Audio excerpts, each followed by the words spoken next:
네, 안녕하십니까. 세상의 모든 공부 방장입니다. 이번 동영상은요, 5분 학원안전기술사 120회 리뷰 2교시 빨리 한번 훑어보도록 하겠습니다. 양이 좀 많습니다. 2교시 문제니까, 보시다시피 2교시 문제니까요, 최소 여러분들이 이제 한 3회 정도 적으셔야 되겠죠. 저는 그렇게 못 적었어요, 이번 시험에서는.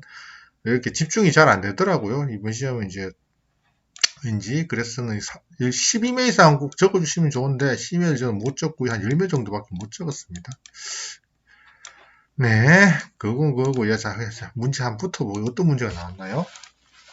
또 보겠습니다. 자, 이것이 문제 리뷰 다 철거 나왔죠? 산안법이 되게 많이 나왔어요. 그러니까 산안법 개정이 이제 산안법 개정이 되다 보니까 산안법 관련해서 문제가 많이 나왔죠. 그 공정설계, 공정안전설계, 화관법 관련해서 다채롭게 역시 문제가 나왔네요. 특히 이번 120회 특징은요, 그 산안법이죠. 산안법은 개정이 되다 보니까 개정 관련해서 좀 산안법 문제가 좀 많이 나왔습니다. 다음 올해 후반기에는 아마 산안법 관련해서 잘 나오진 않을 것 같아요. 올해도 많이 나왔으니까. 자, 그러면 문제 한번 살펴보도록 하겠습니다. 예.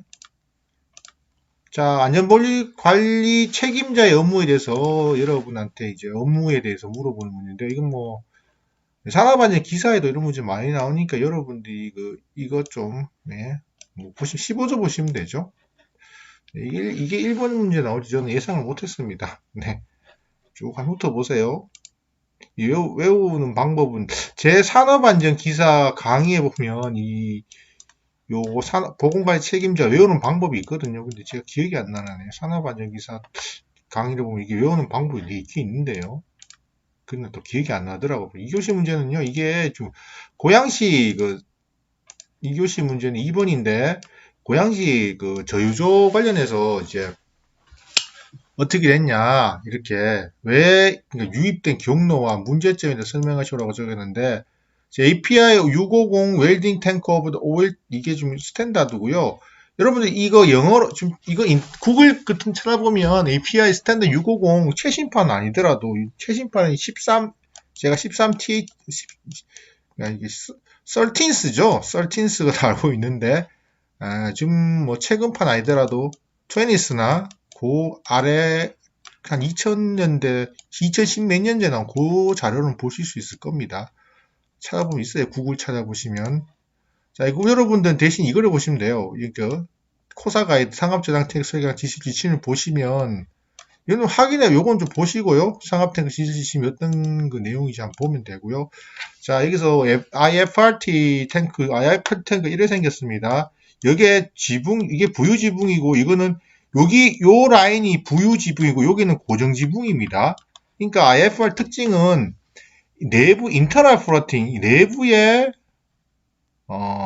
부유 지붕이 있어서 여기 요 사이를 왔다 갔다 거린다는데 결국 사고 난 게 뭐냐면 결국 이제 여기가 지금 하나가 있죠. 보시다시피 이제 보시다시피 뭐 오픈 벤트라든가 서큘레이션 벤트 두 개가 있는데 이렇게 보면 최상단에 있는 그 오픈 벤트 최상단에 설치한 이 오픈 벤트나 이렇게 여기 요 사이에 이런 요 사이에 설치하는 뭐 벤트 종류도 여기 상단에 하나 있는 중앙 벤트랑 여기 사이에 있는 그 여기서 환기시킨 게 폭발 범위 아래 여기서도 이제 요 공간에 요 사이에 어찌 보면 가스가 차일 수 있으니 요 사이에 가스가 차이니까요.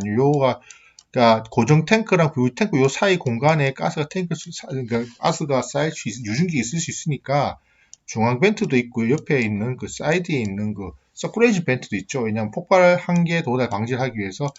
근데 결국 문제는요, 요 중간에, 요 공간인 유증기를 제대로 못 빼놨다는 게 문제죠. 그래서, 여기 잔디에 있는 불씨가, 이게 벤트를 타고 들어와서 여기 사이에 있는 그 전기에 의해서 전기가 폭발한 건데, 결국 문제는 인화방지망이 작동이 제대로 안 됐다는 이야기거든요. 인화방지망이 실제적으로, 문제가 있었다라는 이야기인데, 이게 요 사이, IFRT 탱크의 특징을 잘 아셔야 되죠.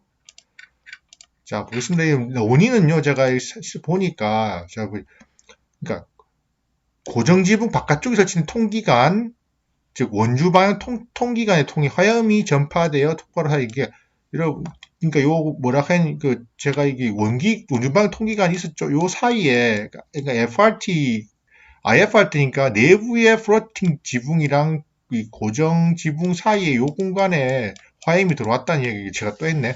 결국 통기관의 기능 화염 방지기 설치 여부에 대한 논란이 있었는데 참고로 이 사고 탱크는 원주방 통기 9개와 직접 중앙 통기 1개가 설치되어 있었다고 합니다. 설치되어 있었는데 이게 인화 방지망이 손상돼 가지고 화염 방지 기능이 상실돼 있었다는 게 가장 큰 문제였죠. 그래서 결국에는 인화 방지 기능이 상실되어 있다는 게 문제였고 두 번째는 주변에 잔디가 있었죠. 잔디가. 그러니까 탱크 주변에 잔디를 깔아놔서 여기서 이 잔디가 말라가지고 이게 불씨가 돼서 이렇게 넘어갔다라는 그런 원인 조사가 있었답니다. 뭐 이해가 되시겠어요? 뒤에 가면 이 문제 또 나오거든요. 좀 신기해요. 이것이 2번 문제는 뒤에 가면 또 나옵니다. 그래서 뭐 자갈 깔아놓는 게 어떻겠냐 이야기 했었죠. 2교시 2번 문제가 아마 3, 4교시에 또 유사한 문제가 나올 겁니다. 자, 주배관 드라이 웨트하고 이거 그러니까 프레어 시스템에 관련된 이야기인데요. 이거 코사 가이드 보시면 되고요. 문제 코드가 많으니 여러분 이런 문제는요.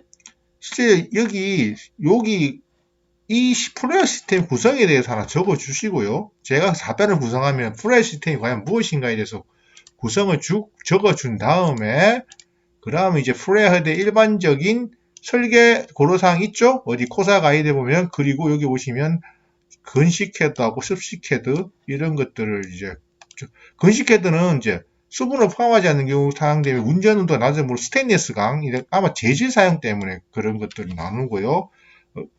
습식 웻 프레어 헤드는 수분이 온도가 높은 간설을 한 경우에 탄소강 같은 거 사용한다. 보시고 여기 보시면 이 그림은 최근에 그 프레어 시스템에 대해서 관망 해석을 하는 방법론을 갖고 제가 이렇게 이 그림은 이제 관망 해석을 그러니까 프레어 시스템이 관망 해석을 하는 어떤 나름대로의 이 방법인데요.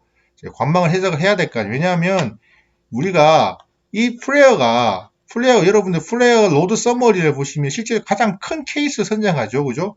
근데 이 나가는 플레어가 진짜 여기 낙들은 중간에 있을 거고, 그러니까 플레어 헤드까지 제대로 가느냐, 안 가느냐, 라는 것을 관망 해석을 좀 최근에 좀 해보고 있는데, 이런 것들도 한번 여러분들도, 만약에 프로젝트 하시게 되면 한번, 좀, 이런 것도 또 내용을 한번, 그러니까 결국 이게 프랙션 로스가요, 이렇게 적혀 있죠. 이게 중요하죠, 프랙션 로스가. 가면서 얼마만큼 로스가 발생하는지 실제적으로 한번, 검토를 해보는 것도 아주 굉장히 괜찮은 방법이지 않을까 하는 생각을 좀 하고 있습니다.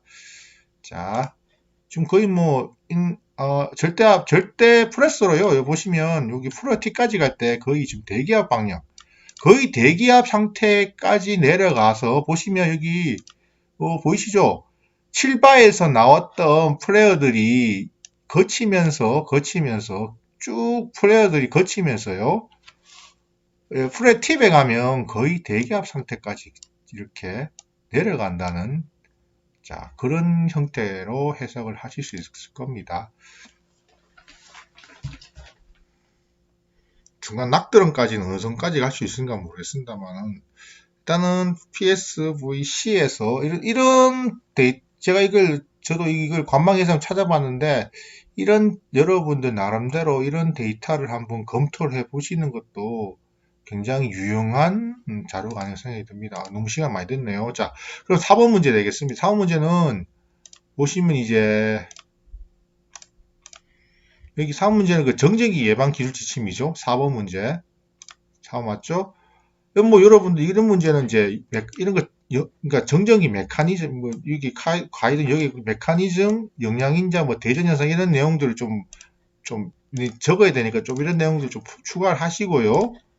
그리고 방전현상에 관련돼서 좀 적고 전전기 축척과 소멸에 관해 좀 내용을 좀 적고 좀 쪽수를 좀 채워야 될 거 아닙니까? 그래서 채우고 충전시 이거는 코사 가이드 아직 제가 봤던 그 코사 가이드 제일 끝에 보면 그 충전시 유의사항들 그때 봉지 접지 초기 충전 어떻게 할 것이냐 로딩 속도 정전기 이완, 그리고 뭐 스파크 교체 이런 것들 내용을 좀 적어주시면 되겠습니다. 어려우면 이거 아까 전 앞에서 정전기 관련된 일반적 사항을 여러분들이 공부하시는 게 더 좋을 겁니다. 내용 적을 게 많으니까요. 그것들이. 5번 문제는 드디어 하관법 문제가 나왔는데 네, 최악 시나리오, 대안 시나리오를 각각 나누어 설명하시죠. 제가 이거는 이 체크리스트거든요. 그 장애인권 심사할 때 체크리스트인데 여러분 장애인평가 그 목차 정도를 아시고 시험장에 가면 쪽수 채우는 편 하실 거예요. 장애인평가 여기 목차입니다. 이거 꼭 그러니까 공부를 하고 가셔요. 뭐 실무를 안 하신 분들은 좀 힘드시면 그래도 꼭 공부를 하고 가시면 나중에 이게 장애평가는 자주 나오니까 문제가.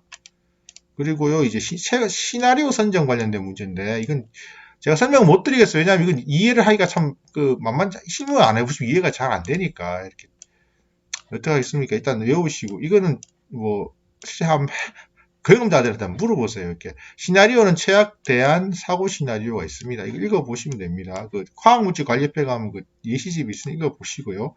실제 하셨던 분들 이해가 되는데 실제로 업무를 안 하신 분은 조금 초반에 이해하기 힘드실 건데 시나리오는 그 세 가지가 있고요. 사고 시나리오.